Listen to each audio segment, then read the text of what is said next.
The first major update to the update is out now, everyone, and it's, well, interesting to say the least, because if you were expecting Wigfrid to be nerfed here and there, all the while Willow would go and get all the desperate changes she needed left and right, then you would have guessed wrong. No, no, no. Hotfix number 1 came to play and shake it all up, it seems, so let's discuss how, am I right? Rond. Battle Rond, that is. Terrible jokes aside, Clay actually did it, folks. They made the shield better than it already was. For one thing, fighting with it in hand is more efficient as ever, as every hit landed now drains but 3 durability over the original 4. For another, if attacks are blocked well enough, the cooldown on the thing has dropped from 4 seconds overall to 3, which means Wigfrid is essentially invincible with multiple in hand now. Furthermore, with the right skill unlocked, any blocked damage now translates to 15 to 30 more damage per bash after a block, which you might have seen in action there. However, you have to know that it all does depend on the amount of damage blocked.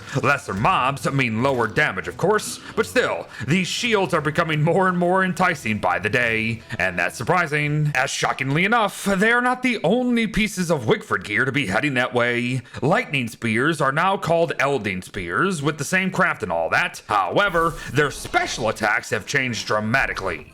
Uncharged Elding spears now have a cooldown of 3 seconds over their original 3.5, which is fine in and of itself, but continue to spec into this tree, and Enhancement 2 gets very sneaky. Charged Elding spears now jump to 200 uses total, have a cooldown of a mere 1.5 seconds, and even repair themselves upon a successful lunge attack at about 4 uses each. Yup, it's buffs all around, folks. Until it isn't. Warriors Reprise, the new reviving song that Wigfrids can now spec into and unlock, has gotten so terrible that I imagine Clay is going to be tweaking it again and again before too long, as it now costs a ridiculous 95 inspiration to use and only revives 2 players in its radius, and it does so very slowly at that. Yup, not cool, especially when it's probably the riskiest revive in the entire game in the first place, and now you made it the most expensive too? Nope, go back to the drawing board, Clay. To continue though, some songs have indeed gotten decent tweaks, like all of her battle stingers, as fighting words now halves the cooldowns of all of them to 15 seconds,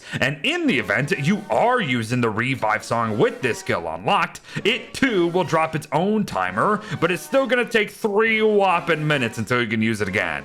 So it's not bad, but it's nothing too special either. Just like her new battle saddle here. Yeah, sure, this hotfix bumps the speed of this thing to any beeflow to 30% to help it inch a bit closer to the other saddles, but the whole beeflow tree is just baffling to me, so I don't really care, especially when the other saddles are still better. Oh well, we'll see what happens, as it is a beta after all. But to wrap up Wigfrid's side of it all comes her affinity songs that further increase her damage absorption rates to 10% overall when taking hits against lunar or shadow mobs, and the skin transfers here. Any battle spear or helmet makeover can now be applied to the Elding spears or commander's helmets, so enjoy them. As I get the feeling Willow's half is gonna disappoint. But first things first regardless. Her flare affinities now have cooldowns, folks. Lunar Flame is meant to take 20 seconds to cast again, however I felt like I could do so in about 15, and the Shadow Fire Tendrils are coded the cooldown in about 15, but for me it was more like 10.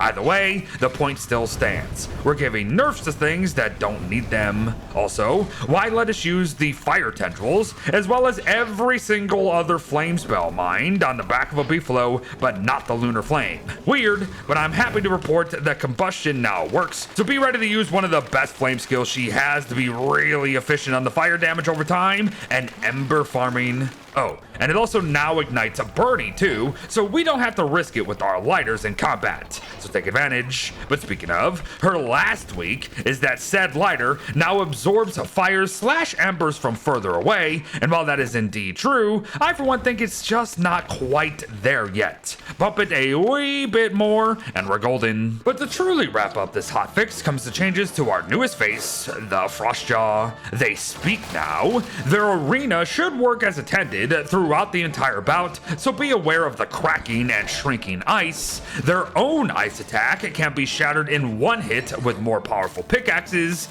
and they now serve as a trader once we defeat them. Now they won't accept any freshwater fish, mind, and only take up to 5 ocean fish before refusing any more, but now we can get anywhere between 10 to 15 bootlegs per fight, so there you go. And the whirlpools that these bootlegs generate now also last for half a day and have map markers there. The issue there is that they're not distinguishable at all yet. So yeah, there you have it, everyone. The first hotfix for Wigfrid and Willow's skill spotlight update, and I'm guessing it's not gonna be the last. Then again, Christmas is coming up, so I imagine we're only getting one more of these guys. But keep an eye on this space regardless for more, but do yourself a favor and also check out the fresh main menu for some Christmas galore. Thanks for watching, folks. Well wishes to all, and I'll see you in the next one.